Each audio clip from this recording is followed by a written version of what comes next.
ओम नमो भगवते वासुदेवाय। ओम नमो भगवते वासुदेवाय। ओम नमो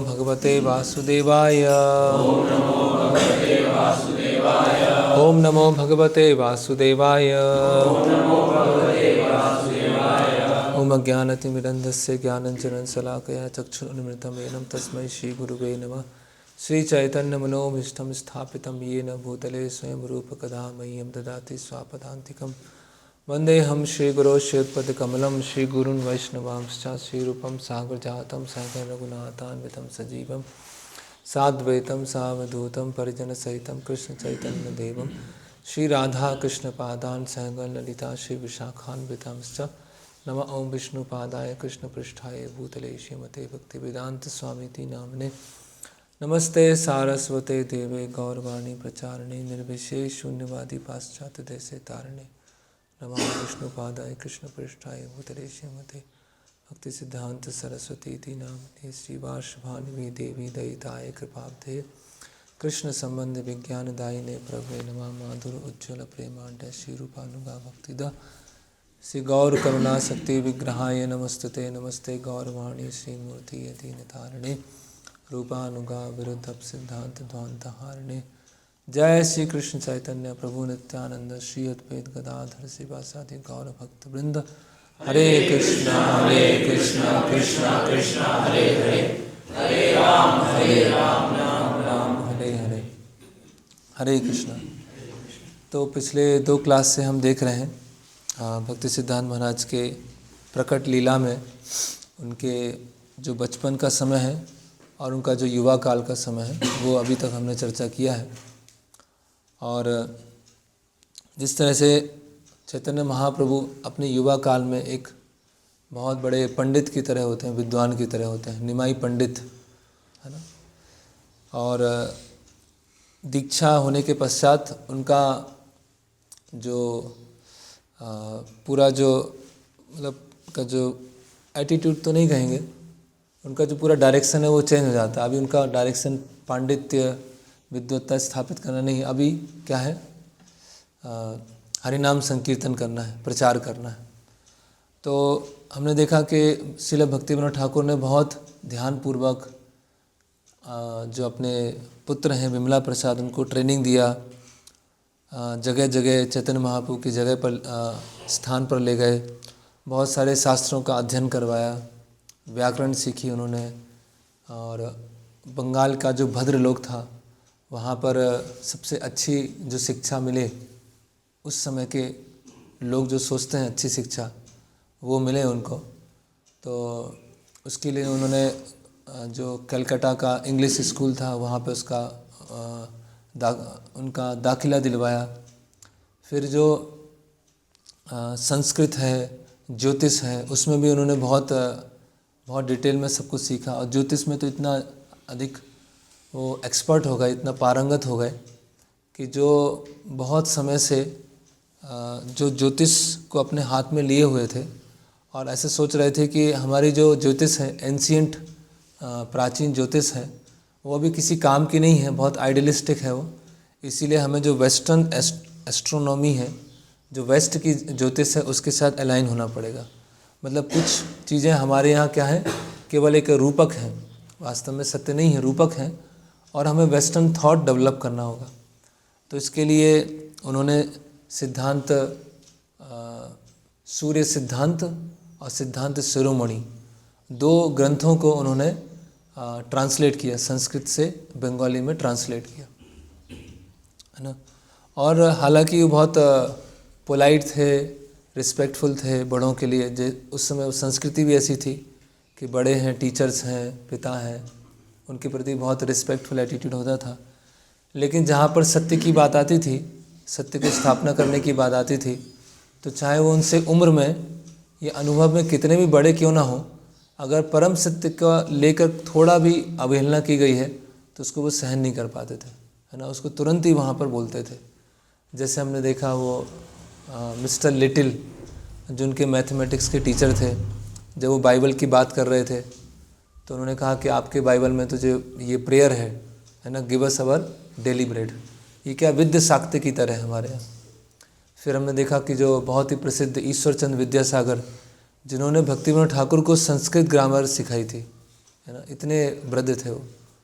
तो उन्होंने जब ऐसा बोला कि मैं तो जानता नहीं हूँ कि परम सत्य का स्वभाव क्या होता है, तो मैं इसके बारे में इतना कुछ बोलूँगा नहीं, मैं केवल नैतिक शिक्षाओं को बताऊँगा। तो सिद्धांत सरस्वती ने तुरंत ही उनको बोला, तो अगर आप जानते नहीं हैं, आपको पता नहीं है, तो आपने अपनी पुस्तक बोधायन में क्यों लिखा है ईश्वर निराकार चैतन्य स्वरूप, है ना, तो ये आपने देख के लिखा है या आपने अनुभव से लिखा है। तो बहुत अपने जो प्रिंसिपल के बहुत पक्के थे वो, है ना। फिर हमने देखा कि उन्होंने कैसे अपने जो संस्कृत कॉलेज में पाणिनि सीखना चालू किया। एक पाणिनि के लिए उनके टीचर थे, तब उन्होंने बोला कि आप इतनी जल्दी कैसे सीख सकते हैं, है ना, और संधि कोई 3 दिन में सीख पाता है क्या, और अगर आप पाणिनि अच्छे से सीखेंगे तो आपको मुक्ति प्राप्त होगी। तो उन्होंने उसी दिन छोड़ दिया उसको, उन्हीं टीचर को छोड़ दिया। उन्होंने बोला कि मुझे ना तो संस्कृत में एक्सपर्ट बनना है, ना संधि में एक्सपर्ट बनना है, मुझे हरि नाम का प्रचार करना है, ये तो मेरे लिए सेकेंडरी चीज़ें हैं, और मुक्ति का तो मुझे चाहिए नहीं है। और फिर जो लास्ट कन्फ्रंटेशन जो होता है, लास्ट जो मुठभेड़ होती है, उनके जो संस्कृत के टीचर और प्रिंसिपल, उस कॉलेज के प्रिंसिपल थे सतीश चंद्र, और जब वहाँ पर वाद विवाद होता है और सिद्धांत सरस्वती पूरा उसको अपनी बात को रखते हैं और पूरा टेंशन जैसा एक वातावरण हो जाता है और उनको कॉलेज से रेस्ट्रिकेट कर दिया जाता है ना। और उस घटना को वो एक बहुत ही सकारात्मक दृष्टिकोण से देखते हैं कि अच्छा हुआ मुझे निकाल दिया गया, नहीं तो अन्यथा मुझे डिग्री होती, मैं प्रतिष्ठित होता, तो लोग विवाह करने के लिए मुझे बहुत ज़बरदस्ती करते। तो अच्छा है कि मैं भी भगवान की सेवा में लगा रहूँगा। और एक उन्होंने चिर कुमार सभा भी बनाई थी, अगस्त असेंबली, जिसमें आजीवन ब्रह्मचारी रहने वाले सब लोगों की एक सभा थी, जिसमें वो लोग चर्चा करेंगे। तो और भक्तिविनोद ठाकुर जैसे कुलिया गए, कुलीन ग्राम गए, या कहीं पर भक्ति रसामृत सिंधु के ऊपर लेक्चर दिया, है ना, तो वो असिस्टेंट की तरह रहते थे, है ना। हालांकि इतने विद्वान थे, लेकिन भक्तिविनोद ठाकुर के लिए बहुत मीनियल सर्विस करते थे, है ना।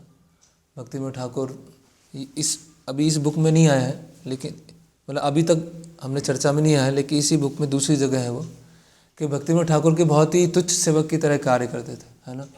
उनका रहने का प्रबंध करना, उनका कपड़ों का प्रबंध करना, जो जिस पेपर पे वो लिखते थे उस पेपर को अपने साथ में हमेशा संभाल के रखना। तो ऐसे एक बहुत जो एक मीनस सेवक होता है, उस तरह से वो भक्तिविनोद ठाकुर के साथ में रहते। और वो अपने भक्तिविनोद ठाकुर को अपने शिक्षा गुरु और शुद्ध भक्ति की तरह अधिक देखते थे और अपने पिता की तरह कम देखते थे उनको, है ना। वो मेरे शिक्षा गुरु हैं और महाभागवत हैं, शुद्ध भक्त हैं, वो अधिक उनका संबंध था। और भक्तिविनोद ठाकुर भी उनको अपने पुत्र की तरह कम देखते थे, उनको ये देखते थे कि जगन्नाथ जी के जो पर्सनल स्टाफ है उसमें से भेजे गए हैं, तो उनको मुझे इस तरह से ट्रेन करना है कि जो कार्य मैं करना चाहता हूँ उसको आगे वो कैरी फॉरवर्ड करें, उसको बृहद स्तर पर लेके जाए। तो उनके बीच में जो संबंध था केवल पिता पुत्र का नहीं था, जो उनका मुख्य संबंध था वो गुरु और शिष्य का था, है ना। तो इसीलिए जब बहुत आगे चल के जब उनका गौड़ी मठ की स्थापना होती है, तो बहुत सारे जो लोग उनसे मिलने आते थे वो भक्तिविनोद ठाकुर को एक साधारण बंगाली जेंटलमैन बाबू केदारनाथ दत्त उस तरह देखते थे, है ना।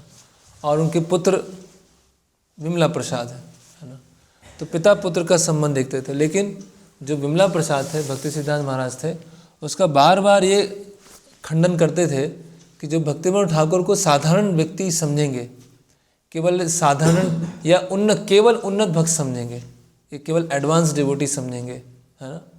और वो क्योंकि भक्तिविनोद ठाकुर वैष्णव धर्म को धीरे उठा रहे थे। जैसे क्या है कि कोई गड्ढे में बहुत गिरा हुआ है, बहुत ही अंदर तक गिर गया है, तो क्या करना पड़ेगा, उसको पूरा हाथ लेकर सीढ़ी डाल के उतर के उसको खींच के बाहर लाना पड़ेगा। और जब वो बाहर आ गया तो उसको क्या करना पड़ेगा, बोलना पड़ेगा भाई भागो, अभी अभी चलो, है ना, समय नहीं है।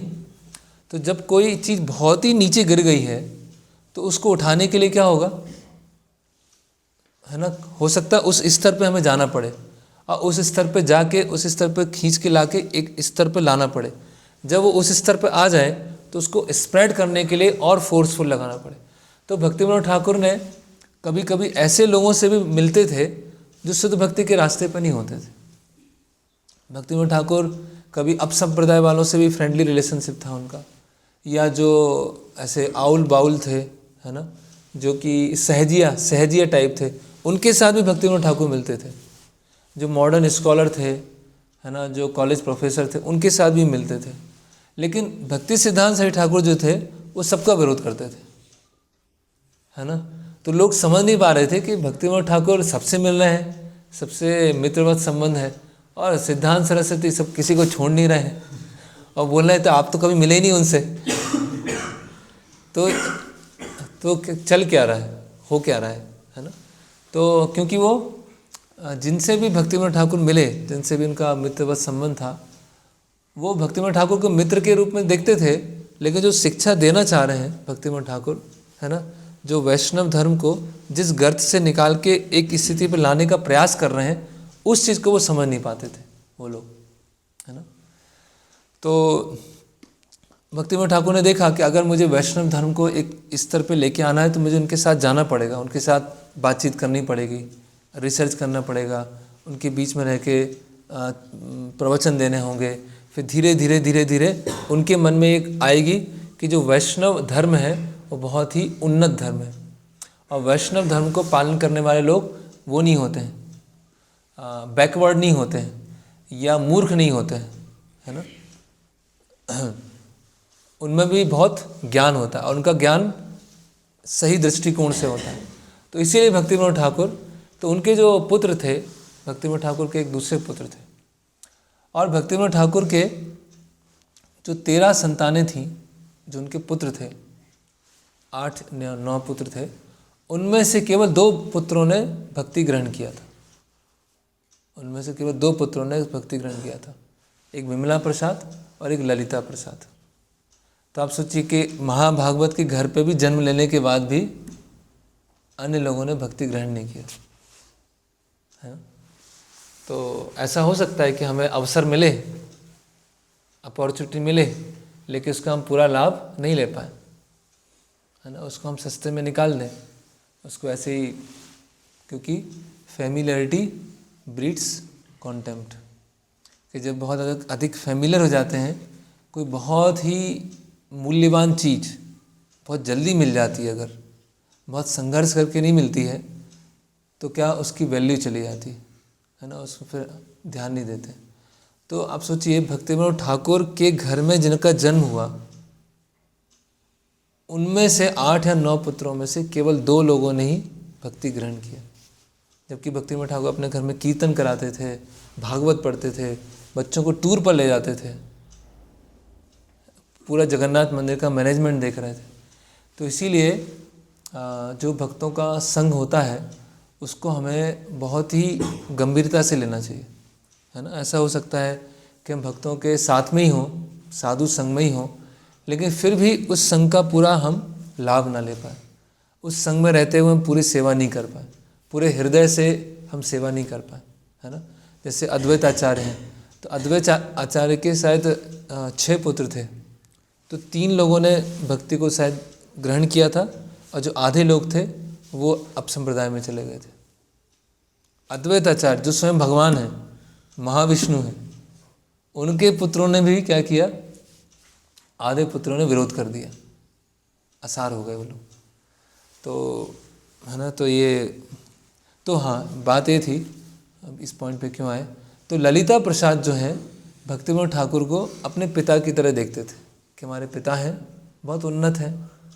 और भक्ति विनोद ठाकुर ने इस चीज़ का खंडन किया था कि कलयुग में ब्रह्मचारी और सन्यासी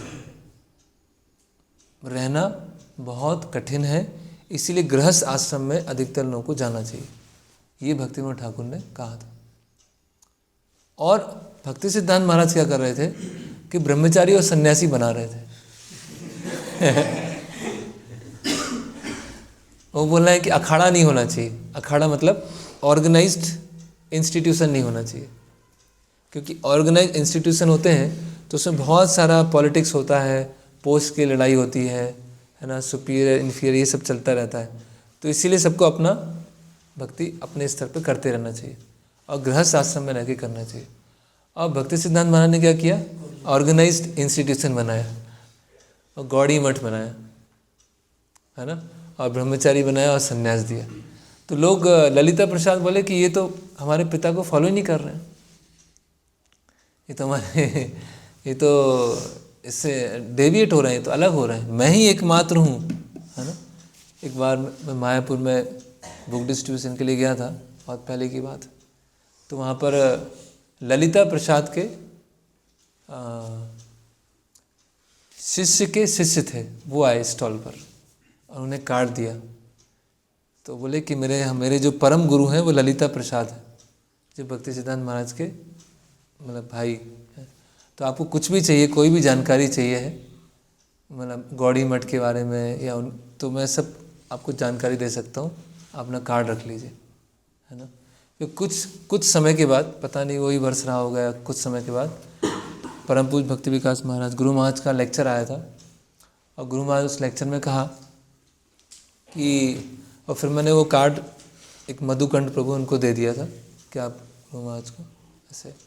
तो 1-2 साल के बाद ऐसा कुछ गुरु महाराज का लेक्चर आया था और गुरु महाराज ने ऐसा कहा कि मैं आउट ऑफ प्राइड नहीं बोल रहा हूँ, या मेरे अंदर प्राइड है इसीलिए बोल रहा हूँ। तो गुरु महाराज बोले कि अभी तक मैंने जितना रिसर्च किया है, जितने गौड़ी मठ ढूंढे पे विजिट किया है, जितने लोगों से मिला है ना, तो मतलब जो गौड़ी मठ की पूरी हिस्ट्री है या भक्ति सिद्धांत महाराज की जो शिक्षाएं हैं, ऐसा मुझे लगता है, ऐसा गुरु महाराज लेक्चर में बोले कि ऐसा मुझे लगता है कि शायद जितना मुझे पूरा नॉलेज का पता है, चाहे वो हिस्ट्री है, चाहे वो इन्फॉर्मेशन है, चाहे वो फिलॉसफी है, मुझसे अधिक या मेरे बराबर शायद किसी को पता नहीं होगा, ऐसा महाराज ने लेक्चर में बोला। तो महाराज को ये बुक लिखने में 22 साल लगे हैं, है ना, 22 साल उन्होंने इस बुक पे रिसर्च की। और महाराज बोलते हैं कि वो 22 साल का जो मेडिटेशन है, 22 साल का ध्यान है ना, अलग अलग भक्तों से मिलना, अलग अलग सन्यासियों से मिलना और उनके गृहस्थ डिसाइपल से मिलना। तो महाराज ने ये बताया कि मुझे पता है कि सन्यासी कैसे होते हैं, पता है कि ट्रेडिशनली लोग कैसे रहते थे, गृहस्थ कैसे रहते थे, सन्यासी कैसे रहते थे, ब्रह्मचारी कैसे रहते थे, है ना। तो इसीलिए कहीं भी कुछ भी थोड़ा सा डेविएशन होता है ना, तो महाराज तुरंत पकड़ लेते हैं उसको, है ना, कि ये यहाँ पर कुछ त्रुटि है। क्योंकि महाराज बोले कि ये मैंने बांग्लादेश में अपने आंखों के सामने देखा है इस डेविएशन होते हुए, और डेविएशन स्टार्ट हुआ था और पहुँच कहाँ गया, है ना। तो थोड़े से स्टार्ट हुआ था और पहुँच दूसरी जगह गया। उसी तरह गौड़ी मठ में देखा है कि किस तरह लोग मॉडर्न टेक्नोलॉजी का उपयोग करते हैं, है ना, मॉडर्न फैसिलिटीज़ का उपयोग करते हैं, लेकिन खुद के लिए नहीं करते हैं, वो केवल प्रचार के लिए करते हैं। खुद का जीवन क्या होता है, बहुत डिटैच्ड होता है, खुद का जीवन क्या होता है, बहुत निरासक्त होता है ना।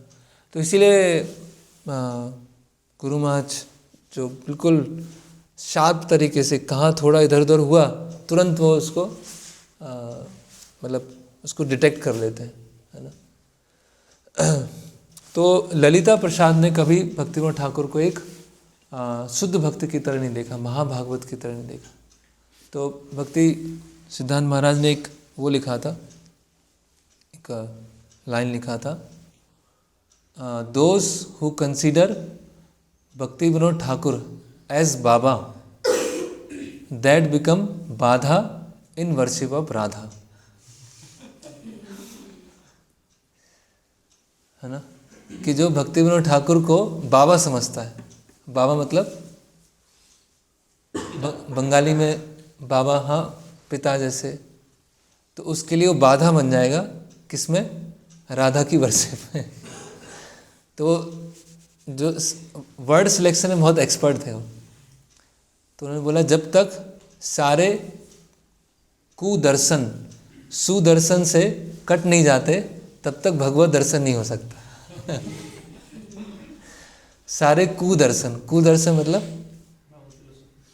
है ना, और सुदर्शन से एक सुदर्शन क्या हो गया और एक सुदर्शन क्या है, राइट फिलॉसफी, तब तक भगवत दर्शन नहीं हो सकता। तो पोएटिक भी है और कैसे कैसे फिलॉसफिकल है, दोनों साथ साथ चल रहा है। तो उनका ये बचपन में, जैसे हम देखते हैं गौर मोहन डे, उन्होंने जो हमारे श्रील प्रभुपाद हैं, है ना, अभय चरण डे, उनका कैसे बचपन से ट्रेनिंग किया, मृदंग सिखाना, है ना, और अपने साधुओं का कैसे सम्मान करना है, राधा गोविंद की वर्शिप करना, रोज़ मंदिर ले जाना। और श्रील प्रभुपाद जी ने कहा भी कि मैंने अपने पिता से सब कुछ सीखा और मेरे गुरु महाराज से मैंने एक जो सबसे महत्वपूर्ण चीज़ सीखी वो है पब्लिकेशन और बुक डिस्ट्रीब्यूशन। और जो मेरे पिता ने सिखाया था उसको सॉलिडिफाई किया, जो उसको ठोस कर दिया, वो मेरे गुरु महाराज ने किया, है ना। तो इसी तरह हम देख रहे हैं कि तो जो कितना वो ट्रेनिंग ज़रूरी है ना, बचपन से ही ट्रेनिंग, अगर ये ट्रेनिंग मिल जाएगी तो क्या होगा, अगर इधर उधर थोड़ा हो भी गए, स्लिप हो भी गए, लेकिन अगर वो छाप है बचपन से तो क्या वो तुरंत, जैसे अभी हम जिस उम्र में भक्ति में आते हैं, जो आप लोग युवा हैं, तो इतने सारे संस्कार ऑलरेडी ले लिए हैं, तो आप भक्ति में आते हैं, दृढ़ होते हैं, पक्का होते हैं, लेकिन कभी कभी डाइवर्ट हुए तो बहुत अधिक डाइवर्ट हो जाते हैं या भक्ति भी छोड़ने के चांस होते हैं। लेकिन अगर बचपन से ट्रेनिंग है और इन केस कोई भोग की वृत्ति आई, इन केस अगर इधर उधर भटके तो इतना नहीं भटकेंगे जितने युवा या मिडिल एज वाले भटकेंगे। जैसे प्रभुपाद जी कहते हैं, प्रभुपाद जी तो एक विनम्रता में बोल रहे हैं, है ना। प्रभुपाद जी बोले कि मैंने बचपन में अपने पिता से बहुत प्रशिक्षण लिया था, है ना, लेकिन जब मैं कॉलेज गया, स्कॉटिश चर्च कॉलेज, तो मेरे अंदर इम्पर्सनलिज्म की भावना आ गई। और जब मैं गांधी मूवमेंट से जुड़ा, है ना, गांधी मूवमेंट से जुड़ा, तो अपने आप को देश से आइडेंटिफाई करना और भारत को आज़ाद कराना, ये मेरे लिए प्रमुख हो गया था। लेकिन जैसे ही मैं अपने गुरु महाराज से मिला तो ये जो, हालांकि प्रभुपाद जी में ऐसा नहीं आया है, प्रभुपाद एक साधक की तरह बता रहे हैं, तो वो तुरंत ख़त्म हो गया, तुरंत चला गया जैसे ही गुरु महाराज से फर्स्ट मीटिंग हुआ। तो अभी हमारा चैप्टर 1 हुआ है, तो उसमें हम समझ सकते हैं कि कैसे वो ये बचपन से ट्रेनिंग कितना आवश्यक है। तो अगर हमको नहीं मिला अभी ट्रेनिंग, तो जो बच्चे हैं, है ना, तो उनको मिलना है, तो उनको बहुत ग्रेटफुल होना चाहिए, आभारी होना चाहिए, है ना, कि हमको ये ट्रेनिंग मिल रही है, ट्रेनिंग दी जा रही है, जिससे कि हम शिक्षाओं को सही रूप से आगे ले जा सकें। ओके, तो कॉलेज उन्होंने कॉलेज से छोड़ा नहीं, कॉलेज से निकाल दिया उनको।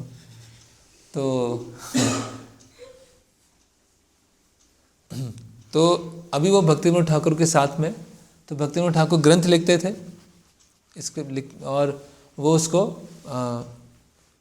उसको समझना या कुछ ग्रंथ लेके आना या कुछ पढ़ना है या पेपर संभाल के रखना है, वो सब कार्य करते थे। तो जैसे हमने पहले देखा था कि चैतन्य शिक्षामृत लिखी थी उन्होंने, अभी उन्होंने जैव धर्म पे काम करना चालू किया। तो फिर त्रिपुरा के एक राजा थे, उस समय वो नहीं थी, डेमोक्रेसी नहीं थी, स्टेट होते थे उस समय, अलग अलग स्टेट। तो त्रिपुरा एक राज्य था, उसके राजा थे महाराज वीरचंद्र वर्मा मानिक बहादुर, बहुत लम्बा ना है ना। तो उन्होंने कहा भक्तिविनोद ठाकुर से, आप अगरतला आइए और हम आपके साथ कुछ आपके कुछ ऐसे कुछ प्रोग्राम आयोजन कराना चाहते हैं, कुछ कार्यक्रम कराना चाहते हैं। तो भक्तिविनोद ठाकुर अगरतला गए और उन्होंने 4 दिन वहाँ पर भगवान नाम पे लेक्चर दिया, है ना, और चैतन्य लीला के ऊपर उन्होंने लेक्चर दिया, शुद्ध नाम के ऊपर और चैतन्य लीला के ऊपर। तो सिद्धांत सरस्वती ने देखा कि अभी वो कितने वर्ष के हो गए थे, करीब 21 वर्ष के हो गए थे, 20-21 वर्ष के। तो उन्होंने देखा कि अभी मैं अपने पिता के द्वारा ही पालित हूँ, ये अच्छा नहीं है, मुझे भी कुछ इनकम का सोर्स ढूंढना चाहिए, मुझे भी कुछ आमदनी का जो माध्यम है वो ढूंढना चाहिए। तो उन्होंने उनके एक भाई थे जिनका नाम था कमला प्रसाद। तो कमला प्रसाद जो थे अगरतला स्टेट में एक दीवान की पोस्ट पर थे उनके भाई। तो उनके भाई के रिक्वेस्ट से सिद्धांत सरस्वती को वहाँ पर एक वो दी गई, क्या बोलते हैं, जॉब दी गई कुछ समय के लिए। तो एक पत्रिका थी जिसका नाम था राज रत्नाकर, उसके वो एडिटर बन गए, है ना, राज रत्नाकर के एडिटर बन गए और एडिटिंग का कार्य करते थे और उसके बदले में उनको आमदनी मिलती थी, है ना। और जो भी कार्य करते थे बहुत फास्ट हो जाता था। तो जो वहाँ के स्टेट की जो लाइब्रेरी थी उनका अधिकतर समय लाइब्रेरी में जाता था, लाइब्रेरी में बैठ के अलग अलग, क्योंकि वो क्या थे, लिविंग एनसाइक्लोपीडिया, है ना, हर क्षेत्र के बारे में जानते थे। तो जैसे उनको समय मिलता था तो लाइब्रेरी में बैठकर उसका अध्ययन करते थे, है ना। तो ऐसे समय बीता और उनका जॉब चालू हुआ और आमदनी आना चालू हुआ, लेकिन वो कभी एक ऑर्डिनरी मटेरियलिस्टिक की तरह कभी नहीं रहे, कभी उनके अंदर भोग वृत्ति या इस तरह से नहीं आई। और वो हमेशा इस चीज़ का प्रयास करते थे कि उनके जो पिता हैं भक्ति विनोद ठाकुर का उनको बहुत अधिक से अधिक संग मिले।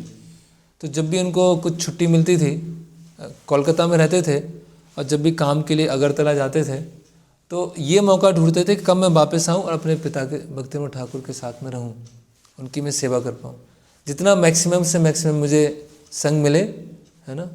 और अपनी आमदनी के लिए वो त्रिपुरा स्टेट में काम कर रहे थे, है ना। फिर यहाँ महाराज लिख रहे हैं कि हालांकि इस युवा अवस्था में 21-22 साल की उम्र में सब अपना कैरियर के ऊपर या विवाह के ऊपर सब लोग सोचते हैं, है ना। लेकिन सिद्धांत सरस्वती जो थे उनका केवल एक ही उनका इंटरेस्ट था कि कृष्ण भक्ति का प्रचार कैसे किया जाए, कृष्ण भक्ति दूसरों को कैसे पहुंचाया जाए। तो इस उम्र में भी वो हमेशा ये उनका मनन चलता रहता था कि कैसे कृष्ण भक्ति को बड़े स्तर पर पहुंचाया जाए, है ना। तो बाद में जब राजा की मृत्यु हो गई, अगरतला के राजा, तो उनके जो सक्सेसर थे, सक्सेसर को क्या बोलेंगे, वंशज, है ना।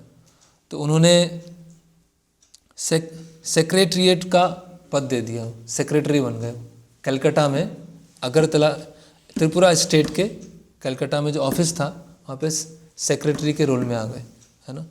और उनका जो एक बोल सकते हैं उनकी खासियत ये थी कि कहीं भी माल प्रैक्टिस सहन नहीं कर पाते थे। ऐसा नहीं कि इधर उधर घूस चल रही तो थोड़ा इधर हो गया, ये किसी भी क्षेत्र में। तो जो अगरतला में के जो स्टेट में बहुत सारे ऑफिसर ऐसे थे जो राजा को अंधेरे में रख कर पीछे पीछे बहुत सारा धन इधर उधर ले जा रहे थे, इधर उधर पार कर रहे थे। तो सिद्धांत सरस्वती जब सेक्रेटरी उस ऑफिस में आए तो उसके बाद वो इतना स्ट्रिक्टली और इतना अच्छे से वो कार्य करते थे कि उनकी जो त्रिपुरा के जो राजा थे उनसे बहुत प्रसन्न हो गए, है ना, कि इन्होंने इतने सारे माल प्रैक्टिस, क्या बोलेंगे,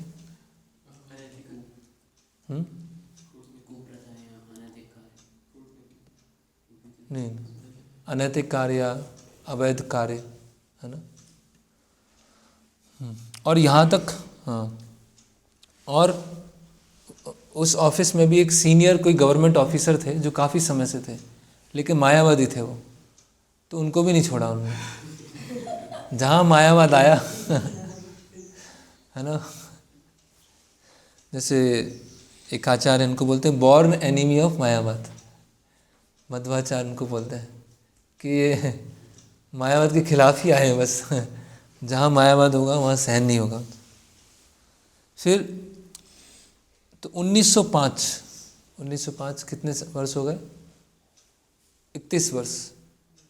तो 31 वर्ष में आते आते फिर उन्होंने 1900 में ही दीक्षा हुआ 1898 में, और 1900 में उन्होंने काफ़ी कुछ काम समेट दिया और 1905 में पूरी तरह से उन्होंने कार्य को छोड़ दिया कि उन्होंने देखा कि ये बहुत अधिक पॉलिटिक्स है, लोगों में बहुत द्वेष है, शत्रुता की भावना है, शोषण की भावना है, तो इन लोगों का संग बहुत लंबे समय तक मुझे नहीं करना है ना।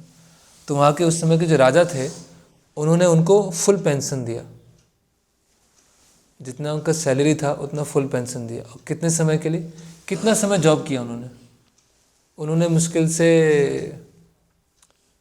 21 वर्ष से स्टार्ट किया था 1895 से, और 5 साल एक्टिवली किया उन्होंने, केवल 5 साल, और बाकी 5 साल इतना एक्टिव नहीं थे और छोड़ दिया। तो 5 साल एक्टिव जॉब किया, उसके लिए उन्होंने फुल पेंशन दिया, और क्या बोले कि पूरे जीवन तक आपको फुल पेंशन हम देंगे, इतना अच्छा आपने कार्य किया।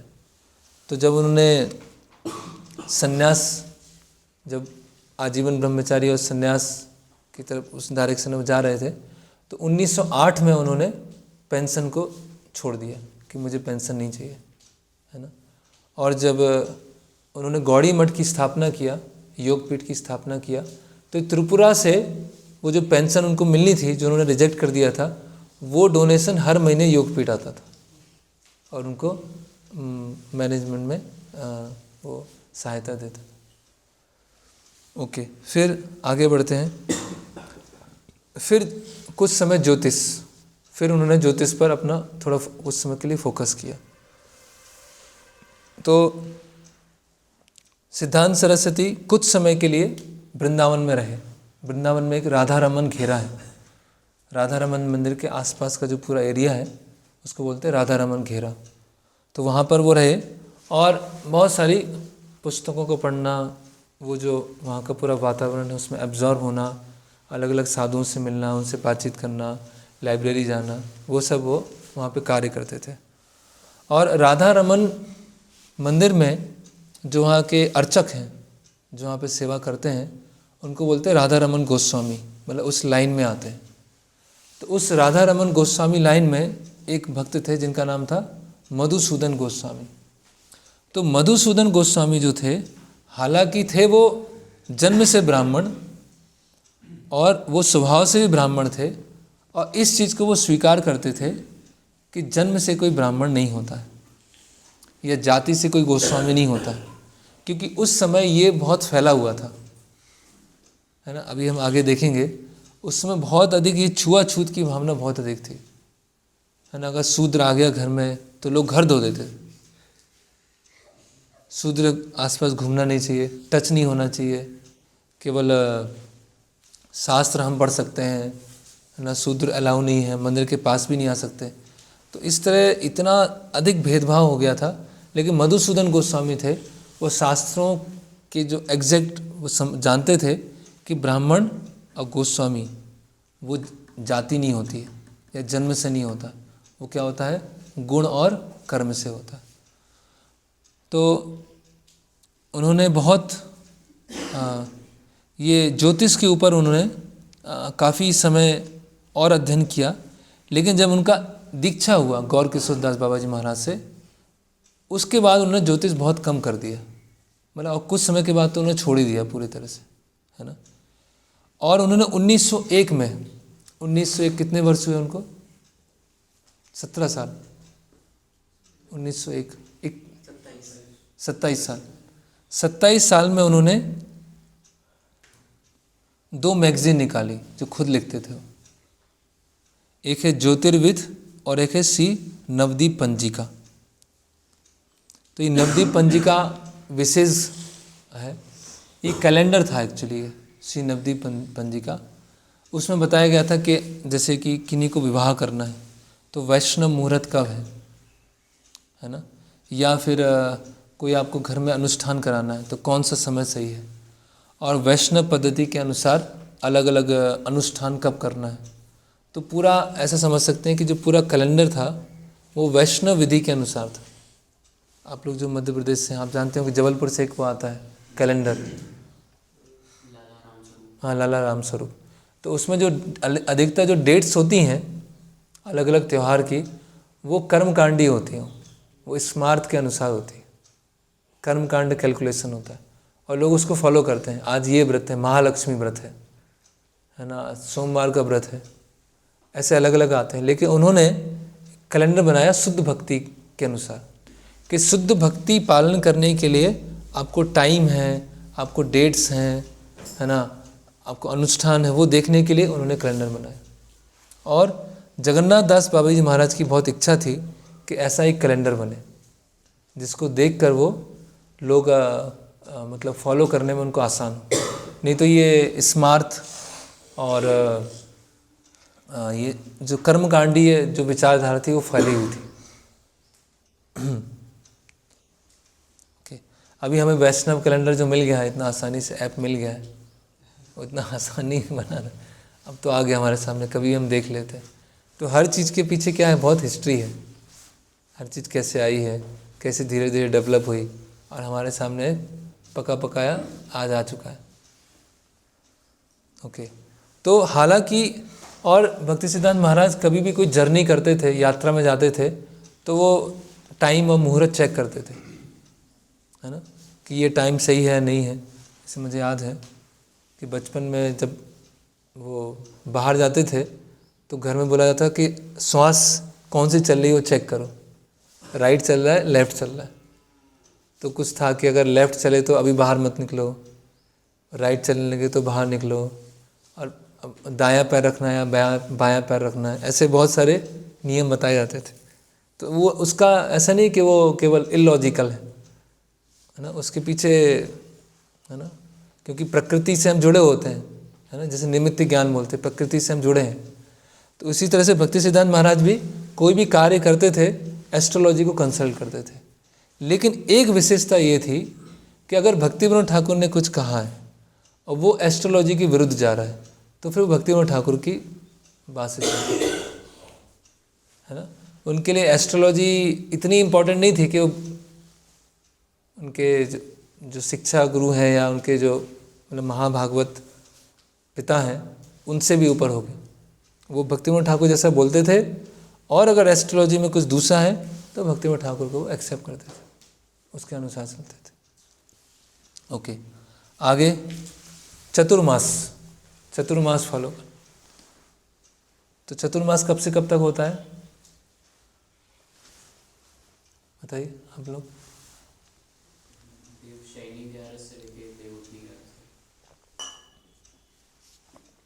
नहीं, देवशैनी से देवउठनी तक नहीं होता।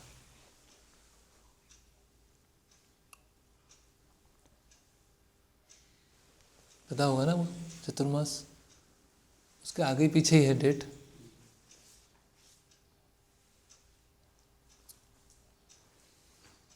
गुरु पूर्णिमा आती है ना, गुरु पूर्णिमा, है ना, गुरु पूर्णिमा से स्टार्ट होता है और कार्तिक पूर्णिमा के एक दिन पहले पूरा हो जाता है। ये 4 महीने का समय होता है।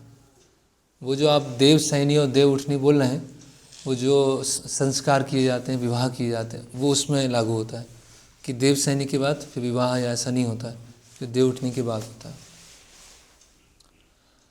तो चतुर्मास उन्होंने फॉलो करते थे कड़ाई से। हम लोग इस्कॉन में इतना कड़ाई से नहीं करते, है ना। वो क्यों कर रहे थे उस समय, क्योंकि ऐसा वो कल्चर था उस समय। अगर कोई चतुर्मास फॉलो नहीं करेगा तो उसको अध्यात्मवादी नहीं समझते थे लोग, और वैसे अच्छा भी, अनुकूल भी है चतुर्मास भक्ति के लिए। तो गौड़ीय जो थे, गौड़ीय वैष्णव अधिकतर चतुर्मास को नेग्लेक्ट करते थे। क्यों नेग्लेक्ट करते थे, क्योंकि जो कर्मकांडीय लोग हैं वो उसको बहुत स्ट्रिक्टली फॉलो करते थे। तो कहीं ऐसा ना हो कि गौड़ीय वैष्णवों को भी कर्मकांडी की तरह देखने लगे लोग, इसीलिए चतुर्मास को प्रोहिबिटेड था, मतलब इतना पालन नहीं करते थे। लेकिन भक्ति सिद्धांत महाराज ने जगन्नाथ दास बाबा जी महाराज की इच्छा को पूरा करते हुए चतुर्मास को फॉलो किया। तो वो क्या करते थे कि बाल नहीं काटते थे, पूरे 4 महीने बाल नहीं काटते थे, है ना। आपने एक पिक्चर देखा होगा, उनके बड़े बड़े बाल हैं, है ना। तो चतुर्मास की पिक्चर है, और दिन में एक बार ही भोजन लेते थे, और जो राइस होता था खुद पकाते थे वो, और उसमें बस थोड़ा सा घी डालते थे, कोई सॉल्ट नहीं, कोई मसाला नहीं, और गो ग्रास से मेथड से खाते थे, गो ग्रास। तो चावल पकाया, ज़मीन पर डाल दिया, है ना, और हाथ पीछे किया और गाय की तरह बैठ गए, और जैसे गाय चुगती है उसको लेना चालू किया, और एक बार लेने के बाद जब ऊपर उड़ गए अगर तो दोबारा नहीं लिया। ऐसा उन्होंने 4 महीने पूरा फॉलो करते थे गोग्रास से। सोने के लिए कोई बेड नहीं होता था, कोई तकिया नहीं होता था तो लेकिन जब उन्होंने इस तरह से चतुर्मास फॉलो किया तो उनका शरीर थोड़ा दुर्बल हो गया, और फिर थोड़ा भक्तिविनोद ठाकुर ने उनको हल्का सा डांटा कि इतना, है ना, अपने शरीर पे इतना प्रतिबंध लगाना ठीक नहीं है ना, तो आप चतुर्मास फॉलो करो लेकिन इतना अधिक तपस्या करने की आवश्यकता नहीं है। ओके, फिर है और उनकी विद्वत्ता की क्रियाएं। तो अपने पिता के साथ में बनारस, प्रयाग, गया, अलग अलग जगह गए वहाँ पर, और उन्होंने फिर एक नई मैगजीन चालू किया जिसका नाम था निवेदन, और फिर दूसरी एक बुकलेट बनाई जिसका नाम था बंगे सामाजिकता, है ना, जिसमें बंगाल में अलग अलग कल्चर क्या होते हैं, अलग अलग कास्ट क्या होती हैं, उनके क्या क्या कस्टम्स होते हैं, उन सबको उन्होंने कंपाइल किया। ओके, तो आज का अंतिम टॉपिक इनिशिएशन। अभी कैसे उनका इनिशिएशन हुआ, तो देख रहे हैं कि ज्योतिष में भी बहुत एक्सपर्ट हैं, और एक त्रिपुरा के राजा के सेक्रेटरी ऑफिस में हैं, इतना सब पढ़ के आए हैं, इतना रिस्पेक्टेड हैं, अन्य लोग उनको अपना शिष्य बनाना चाहते हैं कि ये हमारे शिष्य बन जाए, इतना उनका रेपुटेशन है ना। तो अभी गौर किशोर दास बाबा जी महाराज से उनके कैसे दीक्षा होता है, और दीक्षा होने के बाद उनकी क्या साक्षात्कार होता है, वो बहुत ही वो है, मतलब उपदेशजनक है, मतलब इंस्ट्रक्टिव है वो। तो गौर किशोर दास बाबा जी महाराज, उनके बारे में इस पुस्तक में बताया गया है थोड़ा, कि 30 वर्ष वो ब्रजमंडल में रहे, और 30 वर्ष ब्रजमंडल में रहने के बाद वो नवदीप धाम में आए, और नवदीप धाम में वो आए योगपीठ। तो योगपीठ में जो लोग, आप लोग अगर वृंदावन आप गए हैं और डिटेल में देखा है या मायापुर देखा है तो ये सब चीज़ें समझ पाएंगे, कहाँ कौन सी जगह है, कहाँ कौन सी जगह है। ये तो हो सकता है थोड़ा बोरियत भी लगे, अलग अलग सब। तो योगपीठ में गौर विष्णु प्रिया के विग्रह हैं, तो वो विग्रहों की स्थापना भक्तिविनोद ठाकुर ने किया था। तो उनको देखने के लिए गौर किशोर दास बाबा जी महाराज ब्रजमंडल से नवदीप धाम में आए, उसको देखने के लिए। और गौर किशोर बाबा जी महाराज जो थे वो भजनानंदी थे। वो भजनानंदी मतलब एक होते हैं गोष्ठानंदी और एक होते हैं भजनानंदी। तो क्या है भजनानंदी, कौन होते हैं?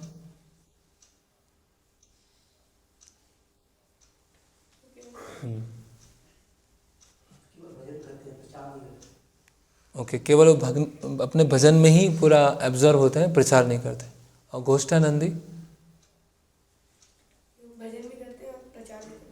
भजन भी करते हैं और प्रचार भी करते हैं। ओके, तो कुछ ऐसे आचार्य होते हैं, ऐसे भगवान के महान भक्त होते हैं जो इस संसार में इस चीज़ को दिखाना, इस चीज़ को प्रदर्शित करते हैं कि भौतिक जगत से वैराग्य का अर्थ क्या है। तो वो सक्रिय रूप से प्रचार नहीं करते हैं, है ना।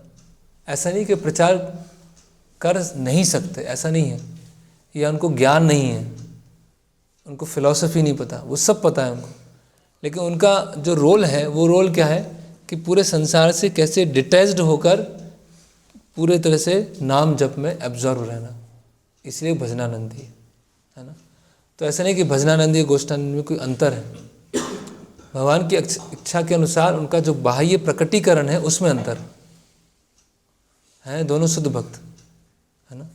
तो हमारी जो परंपरा है वो गोष्ठानंदी की परंपरा है, प्रीचिंग मूवमेंट, प्रचार के लिए जाना, प्रचार से दूसरे लोगों को लेके आना, फिर वो प्रचारक बने, वो दूसरों को प्रचार करके आए, तो ऐसे चेन चलती रहे। तो साक्षात वैराग्य मूर्ति, नमो गौर किशोराय साक्षात वैराग्य मूर्ति, विप्रलंब रसाम बोधे पादाम बुझाए ते नमः। तो साक्षात वैराग्य मूर्ति, तो वो क्या क्या भोजन ग्रहण करते थे? मिट्टी, कच्चे चावल और गंगा का पानी, बस ये उनका भोजन था, है ना। और वो असत संग से पूरा दूर रहते थे, और कोई उनके पास कोई प्रिटेंडर क्या बोलेंगे, ढोंगी है, कोई भक्त है लिंग ढोंग कर रहा है, अगर उनके पास में आशीर्वाद लेने आता था तो उसको छाता पकड़ के उसको मारने जाते थे, उसके पीछे भागते थे, भाग जाए यहाँ से। तो इनसिंसियरिटी को तुरंत डिटेक्ट कर लेते थे कि कितना सिंसियरिटी से मेरे पास में आया, तुरंत समझ जाते थे और उसको छोड़ते नहीं थे। तो जैसे कि एक बार पता नहीं त्रिपुरा के राजा थे, वो उनके पास में आए और बोले कि बाबा जी महाराज आप मेरे महल में चलिए, वहाँ जप कीजिएगा आप, सारी आपको सुविधाएं बनेंगी, आपने से जप कीजिएगा। तो गौर किशोर दास बाबा जी महाराज ने कहा कि देखो तुम्हारे बहुत सारे नौकर हैं ना। बोले हाँ। बोले एक नौकर और क्यों बनाना चाहते हो?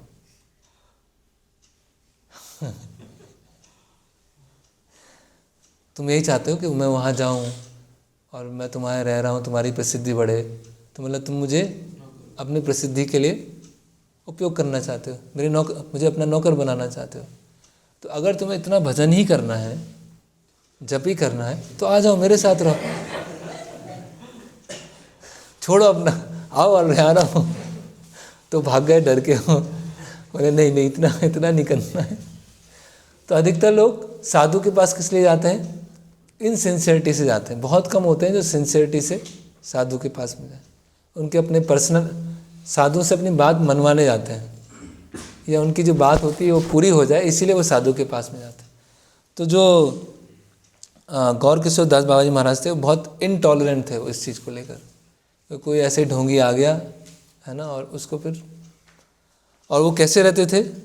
आप मायापुर गए हैं आप लोग? कोई मायापुर कौन कौन गए हैं?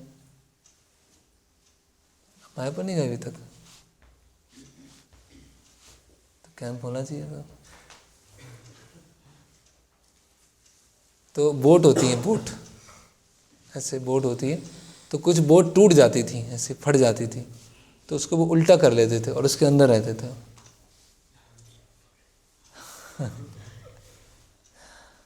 है ना। और कपड़े कहाँ, जो जहाँ पे शरीर को जलाया जाता है ना, तो शरीर को जलाने से पहले उसे कपड़े निकाल दिए जाते हैं और फेंक दिए जाते हैं, ये बताने के लिए तुम जैसे आए थे वैसे ही जा रहे हो, है ना। बिना निवस्त्र आए तो निवस्त्र ही जा रहे हो।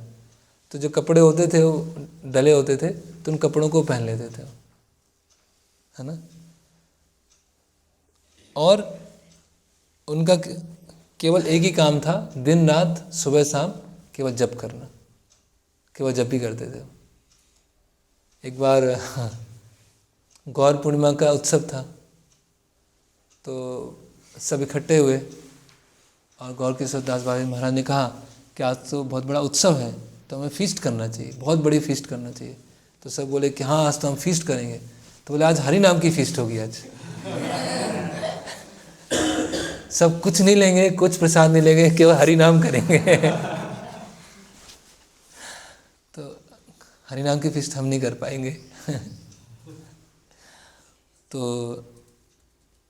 1898 में तो गौर किशोर दास बाबा जी महाराज कुछ ही सिलेक्टेड लोगों से मिलते थे, उनमें से एक थे भक्ति विनोद ठाकुर।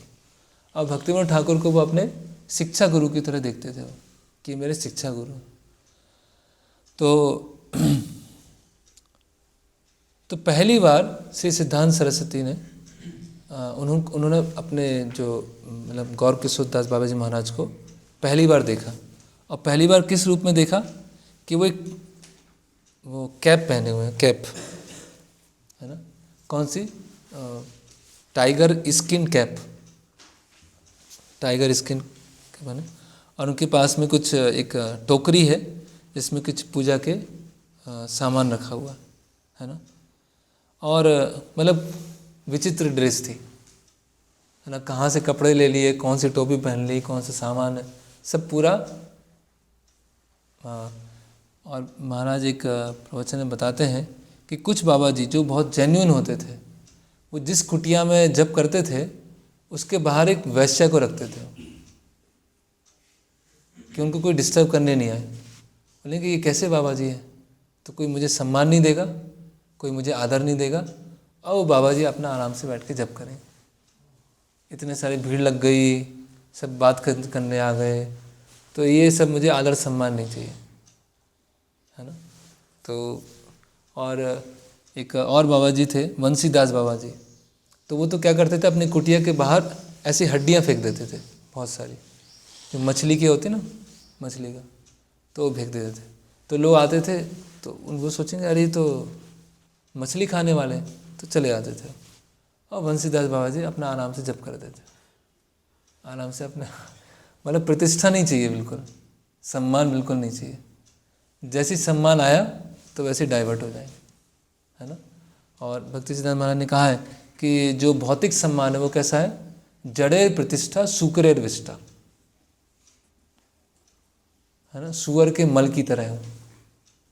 सुअर का मल अधिक अच्छा है बजाय जड़ेर प्रतिष्ठा लेना। और रघुनाथ दास गोस्वामी क्या बोलते हैं कि जो सांसारिक प्रतिष्ठा वो क्या है, गधे के जो मूत्र होता है उसमें नहाने जैसा है।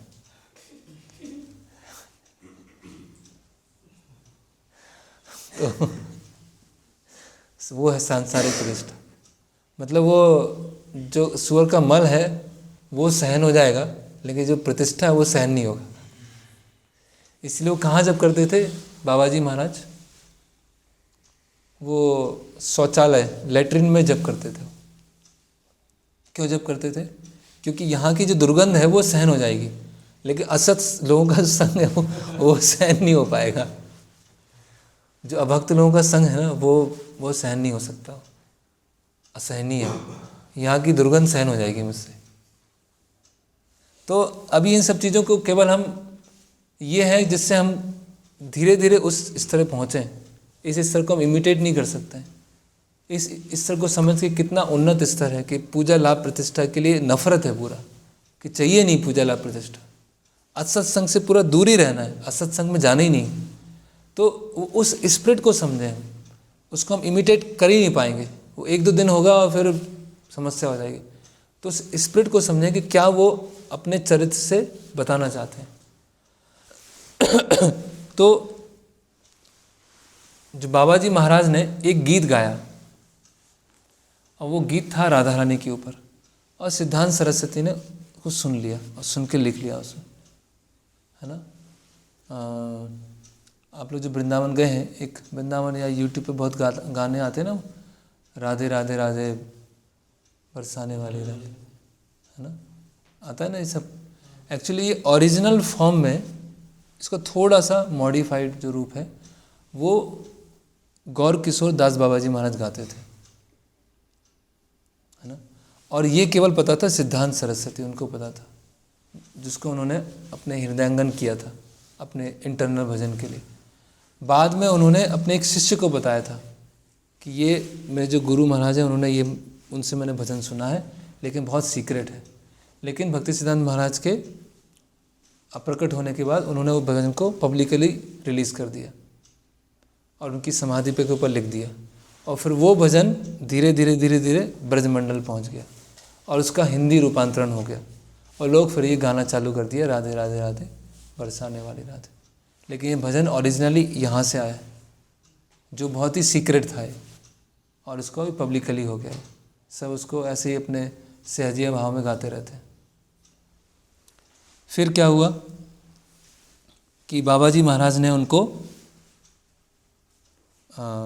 अपना बास्केट दिया तिलक स्टैंप दिया जिस पे हा लिखा था और क्री लिखा था, हरे कृष्ण, है ना। बास्केट अपनी जो हेड थी वो भी दे दिया उन्होंने, है ना, और उन्होंने सिद्धांत सरस्वती ने रख लिया। तो भौतिक दृष्टिकोण से देखा जाए तो उसका कोई यूज है ही नहीं। अभी टाइगर स्किन है कैप का क्या करेंगे, या बास्केट का क्या करेंगे, लेकिन क्या है वो कि नहीं, परमहंस ने दिया है, तो वो क्या है, स्पिरिचुअली सरचार्ज्ड है। आप में से जो वृंदावन गए होंगे तो प्रभुपाद हाउस है ना, प्रभुपाद हाउस, तो प्रभुपाद जी की किसी धोती का टुकड़ा रखा हुआ है, प्रभुपाद जी की पेन रखी हुई है वहाँ पर, प्रभुपाद जी से मेडिसिन लेते थे वो रखा हुआ है ना, बहुत सारी चीज़ें, प्रभुपाद जी का टाइप राइटर रखा हुआ। तो अगर भौतिक दृष्टि से देखा जाए तो कोई मूल्य है ही नहीं उसका, और उसको सजा के रखने की क्या ज़रूरत है उसको। अगर कोई ऐसे ही मॉडर्न एजुकेशन से हैंडीकैप्ड हो चुका है तो वो तो यही सोचेगा वो कि इन सब चीज़ों का रखने की क्या ज़रूरत है। लेकिन आध्यात्मिक दृष्टिकोण से देखा जाए तो क्या है वो, है ना, ब्रह्मार्पणम ब्रह्म हविर ब्रह्माग्नौ ब्रह्मणा होता, वो ब्रह्म बन चुका है, वो स्पिरिचुअल बन गया। इसके लिए क्या है, बहुत आध्यात्मिक, वो प्रभुपाद जी से संबंध है उसका। ओके, फिर तो बहुत सारे जो गुरु हैं सिद्धांत सरस्वती को अपना शिष्य बनाना चाहते थे, है ना, लेकिन सिद्धांत सरस्वती समझते थे कि ये मुझे किस लिए अपना शिष्य बनाना चाहते हैं, तो उनको रिजेक्ट कर देते थे। तो भक्ति विनोद ठाकुर उनके जन्म से ही, उनके प्रकट होने से ही शिक्षा गुरु थे। उन्होंने उनको हरिनाम दिया था, नरसिंह मंत्र दिया था, कूर्म शिला को वर्शिप करने के लिए मंत्र दिया था। लेकिन भक्ति विनोद ठाकुर ने देखा कि उनको एक शेल्टर और मिले, है ना, उनको और गाइडेंस मिले और प्रेरणा मिले, जिससे कि वो आगे चल के एक इतना बड़ा जो कार्य करने वाले हैं उसमें उनको आध्यात्मिक बल मिले। इसीलिए उन्होंने कहा कि आप जाइए गौर किशोर दास बाबा जी महाराज के पास और उनसे दीक्षा लीजिए। तो उनके पास उन्होंने भेजा।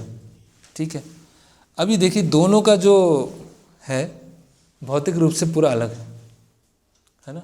एक पूरा एरिस्टोक्रेटिक है ना, एकदम जेंटलमैन, और एक क्या है, फटे हुए कपड़े पहन रहे। एक इंग्लिश में, संस्कृत में, बांग्ला में, ज्योतिष में, शास्त्रों में एकदम विद्वान, और एक जो है उनको अपना नाम भी लिखना नहीं आता। हालांकि को फिलॉसफी पता है, को नाम, एक बहुत ही जैसे बोलते हैं ना, हाँ, जेंटलमैन टाइप, सारे एटिकेट्स पता है ना, एकदम सभ्य व्यक्ति। और एक कैसे हैं, बहुत ही क्रूड कैसे बोलेंगे, मतलब स्नान भी नहीं किया है, बाल खुले हुए हैं, ऐसा नहीं, विभत्स नहीं, अनडिसिप्लिन नहीं, क्रूड मतलब दिखने में बहुत मतलब इतने स्वच्छ नहीं दिख रहे हैं। देखिए हिंदी डिक्शनरी में क्रैंकी एंड क्रूड, पहले क्रैंकी देखिए,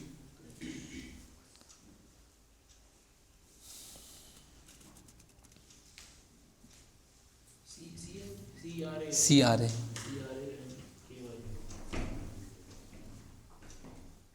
KY, पागल। अब क्रूड देखिए, क्रूड CRUDE, जैसे ऑयल होता है ना, क्रूड ऑयल निकालते हैं,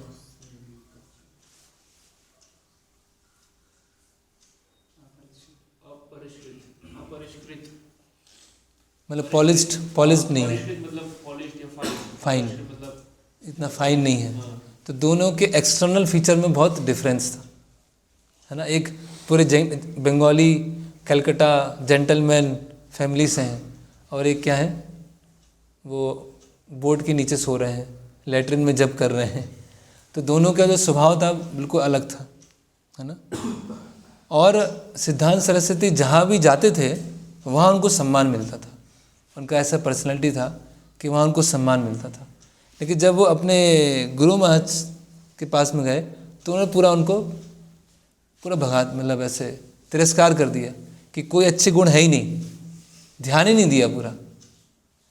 तो अभी समय हो गया है, तो कल हम देखेंगे कैसे उनके बीच में बातचीत होती है और कैसे उनका जो रियलाइजेशन है, साक्षात्कार है, बहुत मतलब बहुत ज़बरदस्त है। जो इसमें लिखा है कि किस तरह से दीक्षा के बाद, है ना, दीक्षा के बाद कैसे एक ट्रांसफॉर्मेशन आना चाहिए, दीक्षा के बाद कैसे एक पूरा दृष्टिकोण बदल जाना चाहिए, कितना इम्पोर्टेंट है, वो हम कल देखेंगे। ठीक है, हरे कृष्णा। कि नहीं, कोई प्रश्न है, कुछ पूछना चाहते हैं? यस।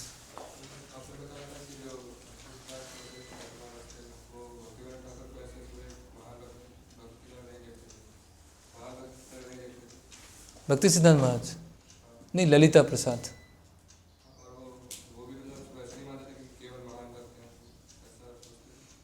हाँ, मतलब केवल महान भक्त नहीं है, महाभागवत है।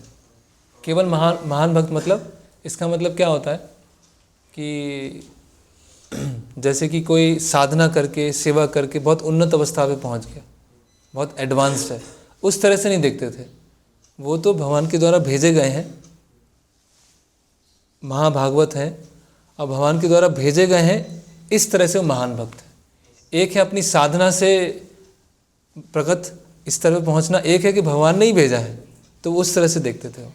सिद्धांत सरस्वती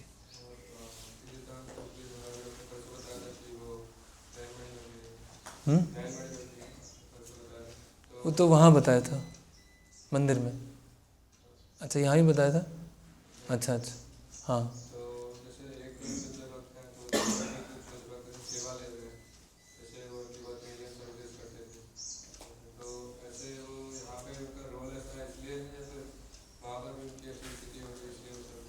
गोपेर भर्तो पद कमलेओ दास दासानु दास। जो यहाँ चल रहा है वही वहीं चल रहा है।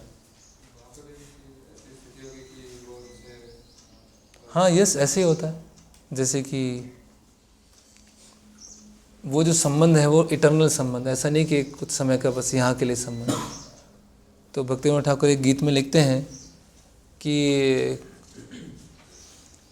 भगवान, मतलब श्रीमती राधा रानी की कोई एक मंजरी है जो फूल लेके आए बगीचे से, फिर एक मंजरी है जो फूल माला बना रहे हैं, फिर एक मंजरी उस माला को लेके एक सखी को दे रहे हैं, फिर एक सखी है वो उनको राधा रानी को दे रहे हैं, और राधा रानी भगवान कृष्ण को पहना रहे हैं।